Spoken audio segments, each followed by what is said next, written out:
រឿងដ៏គួរឲ្យភ្ញាក់ផ្អើលមួយកំពុងតែកក្រើកនៅក្នុងពិភពបាល់ទាត់តើ Kylian Mbappé ពិតជាអាចនឹងខ្ទាតចេញពីកីឡាដ្ឋាន Santiago Bernabeu មែនទេនៅពេលដែលស្រាប់តែមានពាក្យអាចារ្យអារ៉ាមនិងការបោះឆ្នោតពីអ្នកគាំទ្ររាប់លាននាក់ទាមទារឲ្យគាត់ចាកចេញថ្ងៃនេះពីខ្ញុំ Admin Phirom នាំអ្នកទាំងអស់គ្នាមកវិភាគពីក្រោយរឿងដ៏ក្តៅគគុកមួយនេះ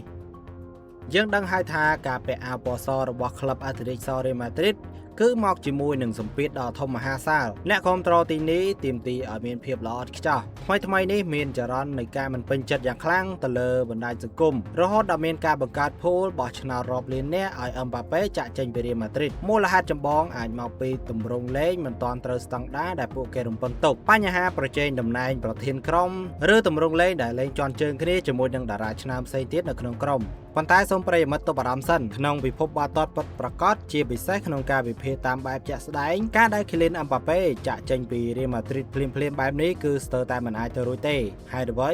ទី1កិច្ចសន្យាដ៏មហាសាល Real Madrid បានវិនិយោគលុយរាប់រយលានអឺរ៉ូ